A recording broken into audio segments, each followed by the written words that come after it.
down. Okay. It's already recording. Of course it is. So, it's like, just get it out there, Mike. Just get it out there. Okay. Where have I been? I have been busy. It's been a good 3 weeks. I kind of needed to center myself. That's kind of what happened. So, this is going to be a long one. So, if you don't want to hear me talk for possibly 20 minutes or more, I'm going to try to tone it down to like 10 minutes. It's not going to happen. I'm sure of it. So, but if you don't want to hear me talk for 10 minutes plus or 20 minutes plus at this point, then I would suggest, if you just want to see me do stupid shit or talk about trucking or whatever, go to Big Mike Trucking on TikTok, because that's where I'm at now. So, anyway, okay. So, where am I at? Where have I been? What have I been up to? And what started all this? Because I know a lot of people are probably like, gee, I wonder what's going on. So, here's the deal. I'm going to be straight with you guys, straight as I can, okay? I am not good with money, like, at all. I have had a number of times in my life where money has passed through my hands, and it would be what was considered a lot of money, and it was, in fact, not quite a lot of money, but it was a lot of money. Other people would have given their left arm to have what I had. And I have not been good with it. I have not saved it. I have spent all of it. And even now, what I do when I get a large sum of money, a large check or whatever, is I tend to spend it pretty willy-nilly. I think a lot of that has to do with being a child that was raised in poverty for the second half of his life. I would like to say that we were okay until I was probably 11 or 12. And then after that, things got really tough. Things changed in my family life. A number of things happened. I'm not going to go into details as far as family is concerned, but needless to say, we, at more than one point in my life, after 12 years old, had no electricity in the house, had no running water in the house, had no phone in the house. We were living out of food banks most of the time for a while. Beans and rice, I remember more than once eating just beans and rice and not having money for flavoring to put on beans and rice, and so we were digging through the refrigerator trying to find anything we might have left that maybe was still good enough to put on beans and rice to give it some taste. I remember ranch dressing at some point, not good. Barbecue sauce at one point, also not good. And just, that was where we were. That was where we were. And there have been plenty of times in my life where I go to work and I don't have money to put enough gas in the car beyond going to work. And there are times in my life when I've had enough money to put just waste gas to go do whatever I want to. But it's been kind of an up and down roller coaster. And right now, part of the problem is that when you live like that, I think you put a lot of things off. One day I'm going to get to this. And I think I've talked about this before. One day I'm going to get to this. One day I'm going to get to this. One day I'm going to get to this. Well, I'm past that. So the one day I'm going to get to this is gone at this point, and I'm not worried about that too much anymore. On a regular basis, I have money coming in, but there are still things I want to do. And part of being a truck driver means that you have to give up on doing certain things. Well, I believe that there's a solution for every problem out there. And that if you really try, you can really find a solution to anything you want. So the idea that I can't come home for birthdays, that I can't come home for special events, that I can't come home for every holiday, that I can't come home for every family event or whatever, that I can't come home for every train show, that I can't come home for this or whatever. I don't want to subscribe to that idea, because I think there's a way to do it. And there certainly is somehow a way to do it, but I may not be in the position to do that. So, why am I saying all this? Well, October was a really bad month for me. I have gotten in the habit of planning out my time months in advance, what I can do and what I can't do. Holidays that I'm going to take off for, and I'm going to work these weeks, and then I'm going to take off this time for this holiday, or this time for this special family event, or whatever it is. And I'm trying to elevate certain things to different levels of importance. But the problem was that I elevated too many things to importance. Okay? And I ended up having too much to do in October. And then on top of that, I was like, well, I don't want to go too far outside of Dallas. I wanted to stay, I think I made a video talking about I'm going to stay kind of Texas, Oklahoma, Kansas. Stay in that area. Maybe Louisiana, maybe Arkansas, maybe Missouri, but kind of Texas, Oklahoma, Kansas. And the deal was there just wasn't a whole lot of money to be made doing that. There's people that do it, I know, but there just wasn't a whole lot of money to be made doing that. And not enough to sustain myself for the amount of time that I ended up taking off in October. The other contributing factor to why October was so bad was the fact that I had not saved up enough in any account, anywhere, to take the amount of time that I had taken off in October. And so I didn't have enough money in the bank, and I was not making enough to take off that much time. And so I put myself in a very, very bad place financially, to the point that had I not managed to kind of put some things off, we'd probably be talking about some other things going on in my life. So I probably would have had to move out of my apartment. So because of that, I've decided that when I got to the end of October and I'm looking at this looming crisis in front of me, because to me it's a crisis. It's my personal life. It's a crisis. I've lived the last 5 or 6 years knowing that I could fill up any tank of gas on any car that I've got all the way to full. And that's a great feeling. If you've not been able to do that, when you get there, it's a wonderful feeling. If you've only ever had just enough money to go back and forth to work and you can't do anything else but that, it's a great feeling when you get to the point that you can just fill your tank up. So I began looking at this looming crisis and going, I've got to change something. And another thing that kind of instigated it was during the COVID scare that I had, where I was off for a couple of extra days, because I knew that I needed to get checked out. Because I didn't want to be, what I didn't want to be was on the road and ending up, even though I'm vaccinated, I didn't want to be on the road and get COVID. Because apparently you can still get it even though you're vaccinated. So I wanted to make sure that I was checked after that. And so I stayed home for an extra 3 days in the middle of all of this, trying to make money, and it just didn't work. And during that time, it was kind of, I isolated myself, because if I did have it, I didn't want to give it to anybody else. And I started working on this project. And so I've been working on research into the Santa Fe Railroad, because I want to model accurately in HO scale Santa Fe passenger trains that ran in Texas. That's the goal. And there's not a whole lot of information out there online about the passenger trains that ran in Texas. You can find information about the Super Chief, the El Capitan, the Grand Canyon, the San Francisco Chief, the Texas Chief, but you cannot find a whole lot of information about the Angelo or the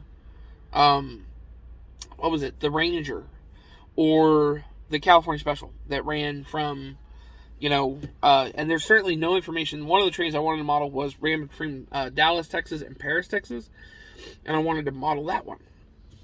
And so there just wasn't a whole lot of information. So I decided that what I was going to do was I was going to take this 1953 Santa Fe timetable, and I was going to, and part of what became the catalyst, I was wanting to create a key for this one book that I got. I got a book called Iron Horses of the Santa Fe Trail. And in this book, you would run across pictures of passenger trains. Would say, train number 13 crossing the Canyon Diablo Bridge or something. I don't know where Canyon Diablo is. Names changed since this book's come out.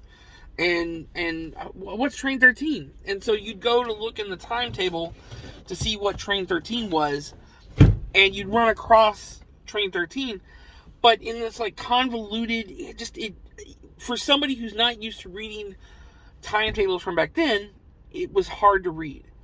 And I decided that what I needed to do was create a spreadsheet that took the trains by number. So train 1, train 2, train 3, so on.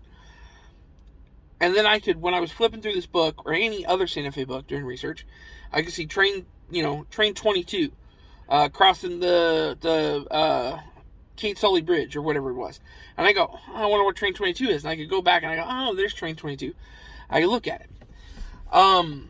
It took the 3 days that I was off for the COVID, for waiting to get tested. It took all 3 days to make that. I ended up last night, I was trying to make this video last night, 35 pages of information that I put into this spreadsheet. And then, when I was found to be not contagious, or I didn't have it, I tested negative, I had a book that arrived that I had ordered.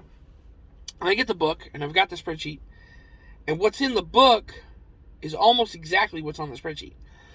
Except the book has a little more information that isn't really on the spreadsheet, and the spreadsheet has a little information about things that aren't in the book. So, I wanted to sit down. I've hyper-focused on Santa Fe Railroad for a couple of months now. Done all this research. And this is where I'm at. And I'm hyper-focused still. And I want to take this book and the spreadsheet and just, like, compare them and figure out where I was right and wrong. And I'm not out of money. I have money in case of an emergency, but not to the point that I can pay all my bills. And I'm still wanting to jeopardize my ability to make money and stay at home and compare these two, and however long it takes, and I realize it's a huge issue. Like, I can't do that. And so I put them together, and I set them down, and I pushed them off to the side, and I said, no. I said, you're not allowed to touch these until Thanksgiving. Until you come home for Thanksgiving for the holiday. And even then, there may be other things that come up, but you set it down, you get rid of it, you leave it alone, you don't think about it, you don't touch it, you don't deal with it, you do nothing with it. You're not allowed to do anything as far as that spreadsheet is concerned until the holiday. And it got me thinking about all my other projects. I got 10 cars. Okay? I got one with a head gasket issue. I got one with a motor issue, I'm pretty sure. I got one with a starter issue. I got one with brakes that need to be fixed. And a window that needs to be replaced. What was the other thing? Oh, it needs a spindle and a rotor. I've got one that just needs all the suspension rebuilt. I've got one that needs a wing window. I've got one that, let's see, then there's the Cadillac, which has a title issue at this point. The Lincoln, which is fine, and the pickup truck. And I'm sure that's not all of them. It feels like 10, but it's not all 10. Oh, the 90 van, the gray van, which is really, doesn't have too much of an issue, but it does have some front suspension work that needs to be done. And I'm like, the 90 van's going to be a camper van. When am I ever going to get to that? The head gasket, I can do that. I can do that on the 95 van. When am I ever going to get to that? The engine issue, I just got to get the money together and do that while I'm doing all of this other stuff. And the Suburban's got the spindle and the rotor and the brake issue and the this and the that and all these cars have something. And I got aggravated. I got really mad at myself and very aggravated about the fact that I had allowed myself to just pile so many projects on top of myself to do, and had given them, and now I was placing expectation on myself to complete these projects in a timely manner and still disappear and go make money. And then on top of that, I've got the writing, and then I've got YouTube. And I kind of, as much as I pushed the Santa Fe research to the side, I kind of stepped back. And I thought, I'm trying to do too much. I need to start over from the ground floor. I need to worry about the things that need to be worried about. Oh, and then One, I threw in a really big project in the middle of all this. Decided I was going to change something big in my life. And I think that was when I hit the end. I couldn't do it. I got to do this and that, and I just, no. I've got to start over from the beginning and build a structure now. I've been taking all these things, just pile them in a pile. I'm going to do this, and this, and this, and this, and this, and this, and this. No. Can't do that. So, I just stopped. I just, every project that I had, every expectation that I had, that I placed on myself, every deadline that I had, all of it had to go away. And I had to concentrate on doing this. Driving my truck. Because this is what makes me my money. This is what allows me to do the things that I want to do. And to complete the projects that I want to complete. And I've had to come to terms with some things. Like my car projects. Am I going to get rid of cars? It's on the table for discussion. It's a problem. And I'm aware of it.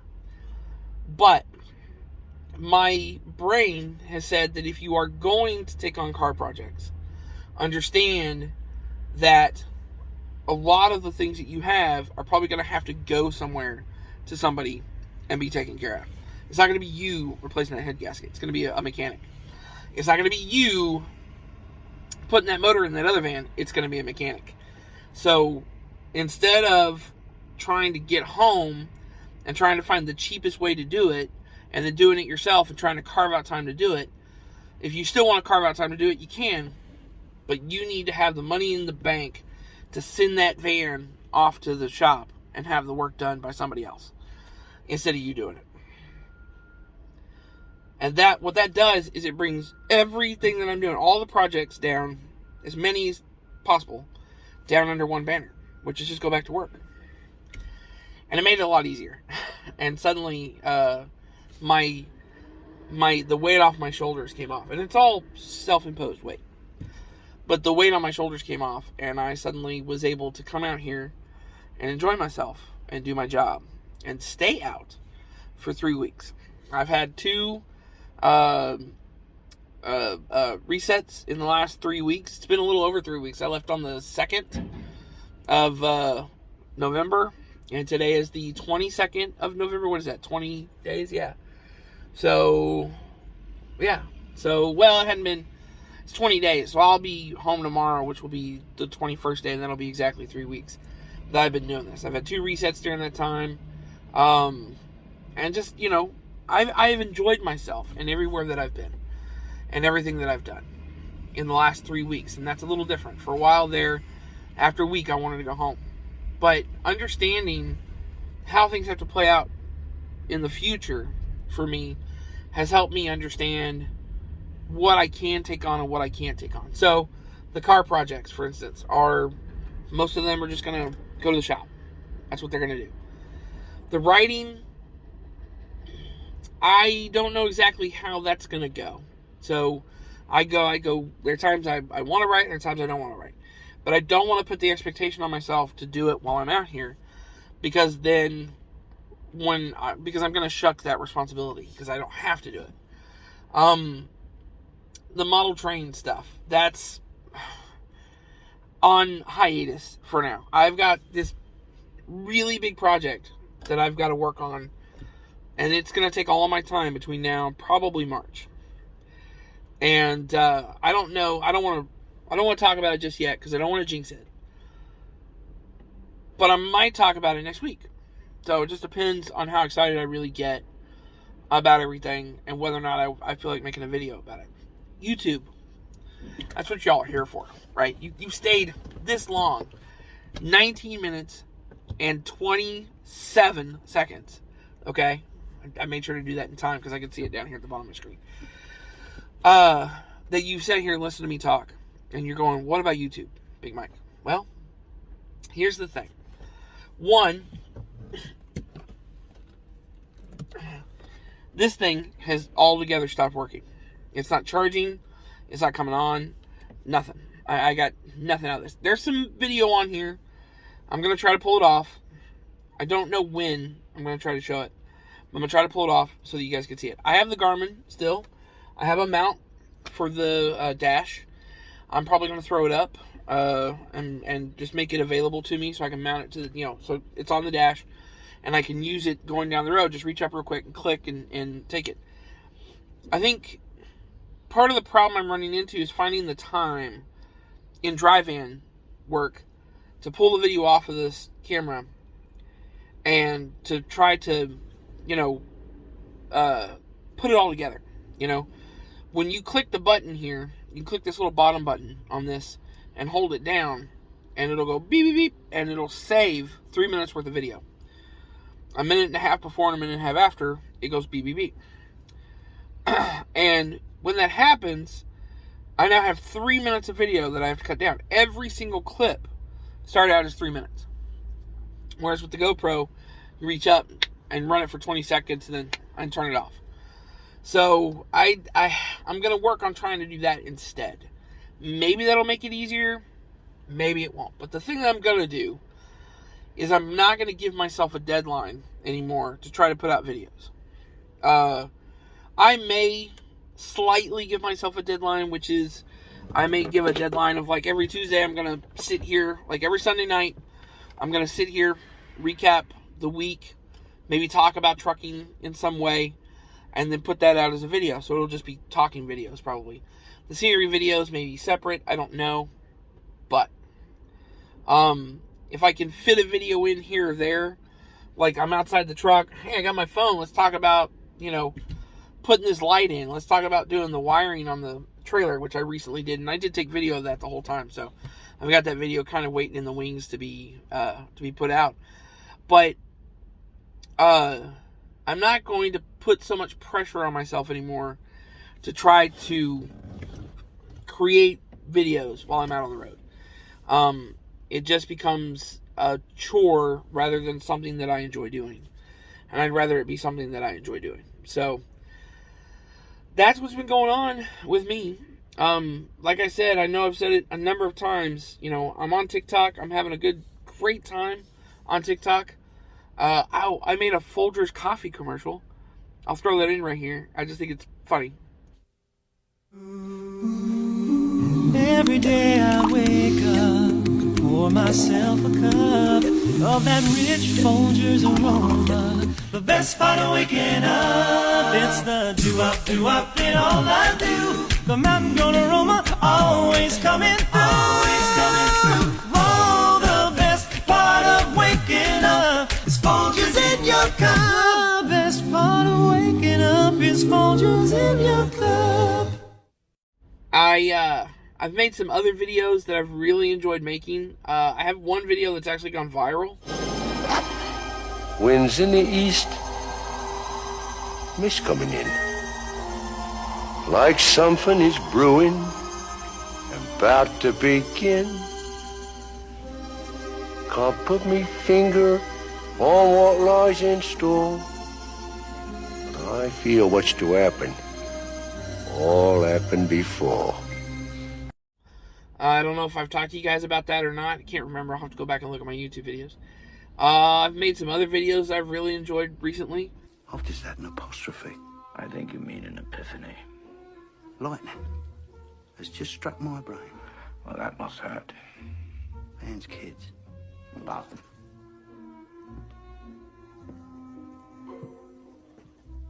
You could make them like you. No, say what? No.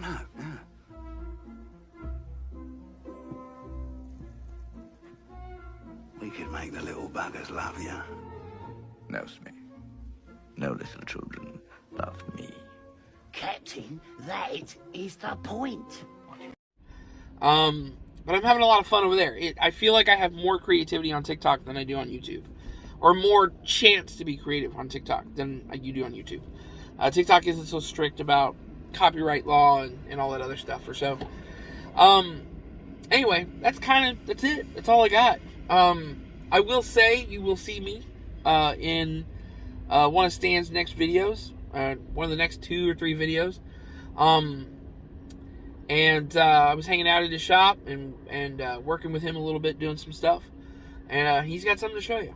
So I hope that you guys will enjoy that video and everything. And then when he gets done with that video, I've got some stuff that I'm going to show you, because I'm not going to put out the stuff that I have until he puts out his video. So anyway, that is, I think, it at this point.